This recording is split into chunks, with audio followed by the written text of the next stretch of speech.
Oi amigos, sejam bem-vindos a mais um vídeo aqui no canal. Como vocês estão? Estou aqui hoje para te mostrar como otimizar tempo no Enem, né, por meio dessas dicas. Eu separei aqui 5 passos, na verdade, 5 métodos para você ser mais estratégico e otimizar tempo no Enem. Como vocês sabem, né, o Enem é uma prova extremamente complexa, cansativa, então se você encontra formas e métodos para você otimizar tempo e fazer a prova em si, né, as questões ali de linguagens, de natureza, com biologia, física e química, com humanas também, em relação à história geral, à história do Brasil, geografia, filosofia, sociologia, em matemática e em redação, acaba contribuindo bastante, né? Porque a gente consegue otimizar o tempo, nós conseguimos também dar um tempo ali certo, né, para cada área, e a gente faz a prova de uma maneira muito mais leve, muito mais tranquila, sem tanta agonia, sem tanto sufoco, e estando muito mais confiante, né? Porque quando a gente consegue administrar o tempo, fica perfeito. Às vezes a gente fica muito ansioso também, e por conta disso, né, por conta dessa pressão do tempo, e aí se você encontra métodos e você aplica isso na prática mesmo, é perfeito. E aí por isso que eu separei aqui 5 métodos, na verdade são dicas assim, são passos que eu usei quando eu fiz o Enem e que me ajudou bastante em relação a isso, a otimizar o tempo. E aí é o seguinte, o que eu recomendo para você? Anote esses 5 passos que eu vou botar aqui nesse vídeo e aí você testa. Você faz aí, por exemplo, um simulado, alguma prova, né, que seja semelhante ali ao Enem, um simulado mesmo, para que você veja se realmente funciona. E aí você pode ajustar isso, né, com a sua realidade, com a sua forma de estudo. Por que eu falo isso, né, se realmente funciona? Porque cada estudante tem um perfil diferente, né, tem um jeito único de absorver, de render aquele assunto e até mesmo de conseguir administrar o tempo. Então é importante que você veja se também funciona para você. São dicas que funcionaram comigo. Então você testa, vê também se dá certo com você, se você consegue administrar seu tempo com essas dicas, tranquilo? Mas no meu ver, são dicas universais e que que funciona, né, para grande parte dos estudantes. Então vamos lá, bora deixar de enrolação. A primeira coisa que eu coloquei foi o seguinte: passe para o gabarito as respostas que você já tem certeza que está certo e não deixe para o final da prova. Por que isso? Por duas coisas. A primeira, quando a gente está fazendo a prova, se você sabe que no final vai ter que passar tudo para o gabarito, você já fica desesperado, você fica ansioso, você fica naquele sentimento ruim de tipo, meu Deus, eu nem terminei aqui a prova ainda, nem terminei de ler essa questão, de encontrar a alternativa correta em questão X, Y, enfim. E depois eu vou ter que pegar tudo, as 90 questões, né, as 45, por exemplo, de natureza, e passar tudo para o gabarito. Vai demorar demais. Então, assim, para que isso não aconteça, se você já está fazendo a prova, as questões, e se você fez uma questão ali, né, e marcou a alternativa que você tem certeza que é aquela, que você não vai mudar de ideia, passa direto para o gabarito. Por que você vai deixar para fazer isso no final da prova? Não tem sentido nenhum. Agora sim, se é uma questão que você está na dúvida, que você marcou ali aquela alternativa, mas você está com o pé atrás, ainda não tem certeza, então beleza, você circula aquela questão. Então, por exemplo, questão 18, aí você circula o 18, né, e deixa ali em stand-by, né, por um tempo, para você depois ir processando e vendo se é realmente aquela alternativa que você marcou. Mas nesse caso, essa dica são para as questões que você já tem certeza. Porque assim, se você já tem certeza que é aquela alternativa, que você não vai mudar de ideia, por que vai deixar para o final da prova, né, para fazer isso? Passa logo direto para o gabarito. É um problema a menos, é uma coisa a menos para você fazer depois, no final da prova. E outra coisa também, né? Eu falei que são duas coisas. Tem isso, e a outra coisa é porque no final da prova, se você já passa direto tudo para o gabarito, com a pressão do tempo, normalmente o tempo já está curto ali, já está quase para acabar a prova, você está desesperado. Então a chance de você errar no gabarito é alta.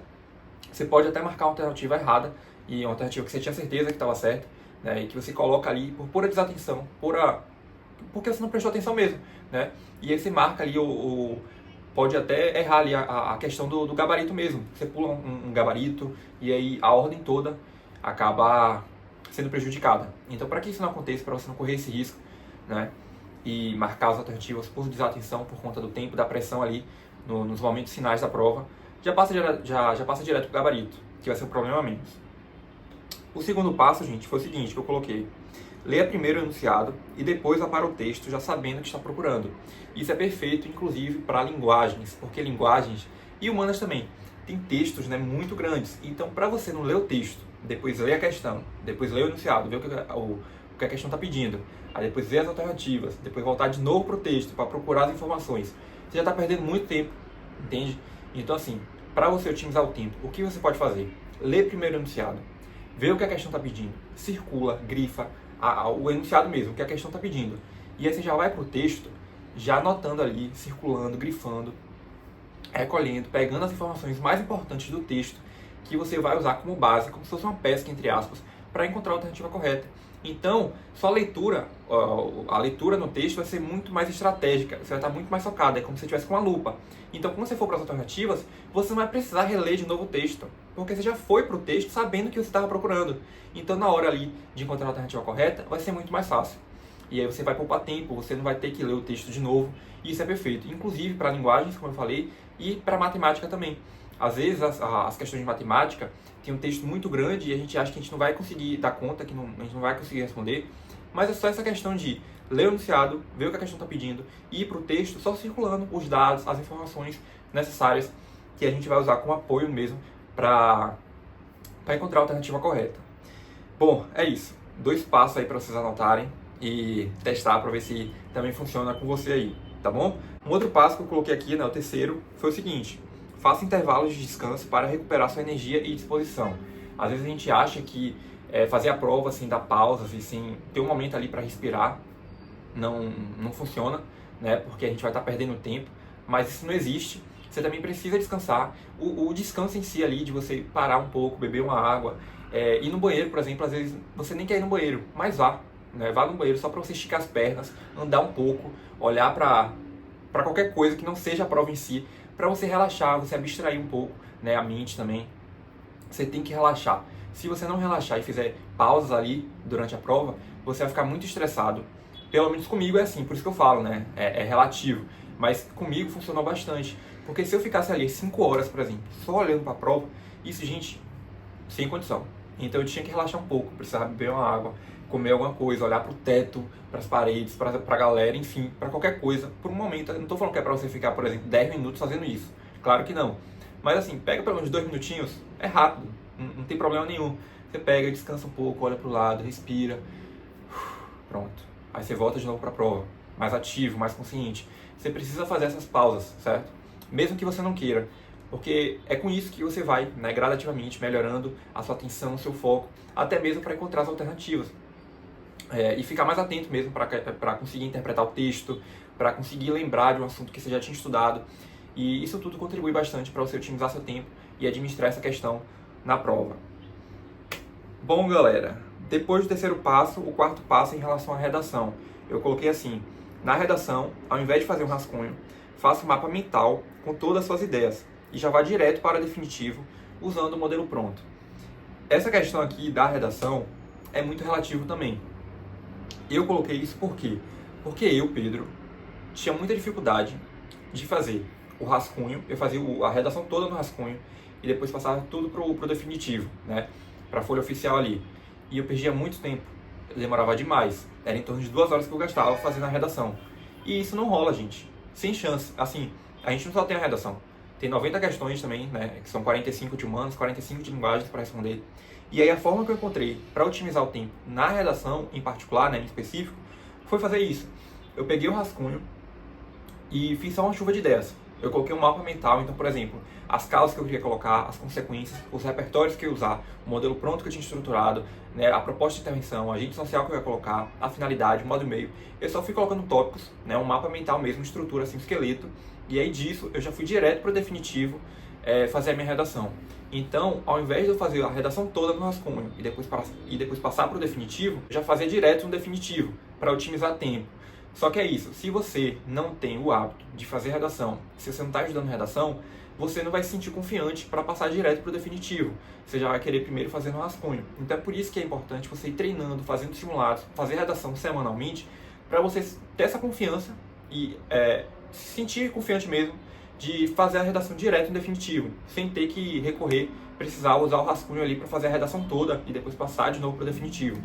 Eu acho que é isso, é gradativo, você tem que ir treinando, praticando, para que você consiga já passar direto para o definitivo e não precisar usar o rascunho. Usar o rascunho só para essa questão do mapa mental mesmo e da estrutura do que você vai colocar na sua redação em si.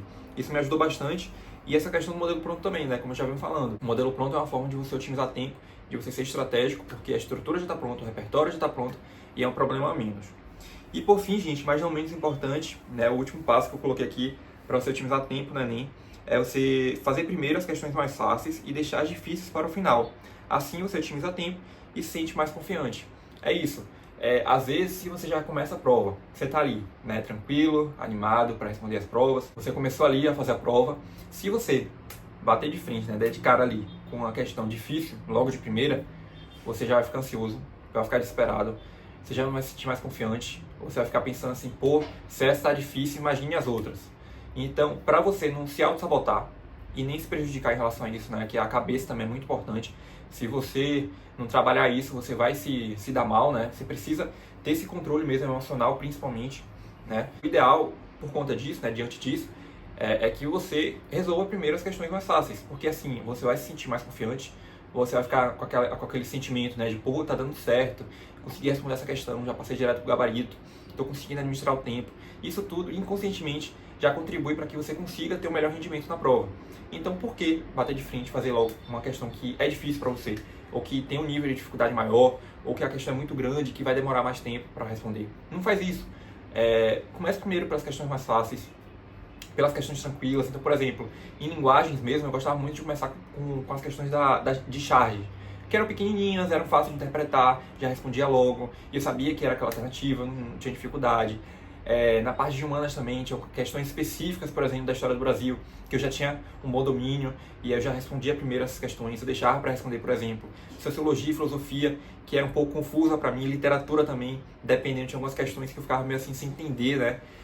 A gente lia o texto e não entendia muito bem o que estava querendo dizer, então eu deixava isso para o final da prova. Eu não ia ficar logo esquentando, gastando toda a minha energia com essas questões no início da prova, eu deixava para o final.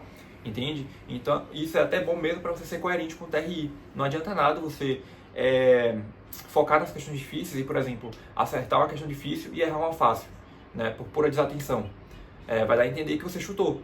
E às vezes, se a gente deixar as questões fáceis para o final, a gente pode até errar as questões fáceis, porque a gente vai estar tão cansado, tão esgotado, né, psicologicamente ali de ter gastado tanto tempo, tanta energia para responder as questões difíceis, que a gente nem foca mais nas questões que seriam fáceis e que a gente conseguiria responder tranquilamente. Então comece primeiro pelas fáceis. O que eu indico também é que quando você abrir a prova, para você fazer isso, vai circulando as questões, né? Vai passando as folhas e vai circulando as questões que você interpreta, que você enxerga como fáceis e que você responderia, né, mais rápido. E é só bater o olho, não precisa ler a questão toda. É só você bater o olho e falar, essa aqui é fácil, é de tal assunto, eu consigo responder. Você vai circulando e aí depois você volta de novo para o início da prova e vai respondendo só essas questões, né, que você circulou. E aí depois disso já passa direto para o gabarito, né, com a primeira dica que eu falei, e é isso, vai administrando conforme você vai ali produzindo o texto, né, a redação, e fazendo as questões, resolvendo as questões na parte de natureza, humanas, matemática e linguagens.